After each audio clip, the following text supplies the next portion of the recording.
সাজিব জুবিন ভগৱান নহয় মানৱ পুত্ৰ মানুহ আমাৰ ঠাইত জন্ম হোৱা দুখে গুণে মানুহ তেতিয়াহে তেওঁ কৰা মহৎ কামখিনি আমি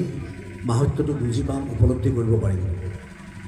ভগৱান বুলি কৈ যদি আমি তেওঁক এক জেগাত থৈ দিওঁ তেতিয়াহ'লে কিন্তু আমি তেওঁৰ পৰা শিকিবলগীয়া কথা একো নাথাকিব কাৰণ মানুহ কেতিয়াও ভগৱান হ'ব নোৱাৰে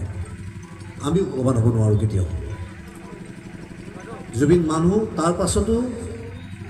সেইটো কৰি দেখুৱাইছে যিটো সৰ্বসাধাৰণ মানুহে কৰিব নোৱাৰে সেইকাৰণে তেওঁ অসাধাৰণ ব্যক্তিত্ব তেওঁৰ যি চিন্তাধাৰা সেই চিন্তাধাৰা তেওঁ মুকলিকৈ আপোনালোকৰ সন্মুখত ক'ব পাৰে বিনা দ্বিধাই আমিও কথা কওঁতে আমিও কওঁ মুকলিকৈ ময়ো কওঁ কথা কিন্তু তথাপিও আমি এখন ফিল্টাৰ ৰাখোঁ কিন্তু যে কেতিয়াবা কিবা এটা কথা ক'বলগীয়া হ'লে আমি দুবাৰ চিন্তা কৰোঁ যে এই কথাষাৰ ক'লে অমুকে দুখ পাব নেকি তমুকে বেয়া হ'ব নেকি বেয়া পাব নেকি অমুক অপমানিত হ'ব নেকি কিন্তু চিন্তা নকৰে শিশুসুলভ নেচাৰ তাৰ স্বভাৱ একেবাৰে শিশুসুলভ যি মন যায় যেতিয়া মন যায় তেতিয়াই কয় গতিকে সিমান মহান এইটো জনমত চাগে আমি হ'ব নোৱাৰিম কিন্তু মই আপোনালোকৰ ওচৰত অনুৰোধ কৰিছোঁ কেৱল এটা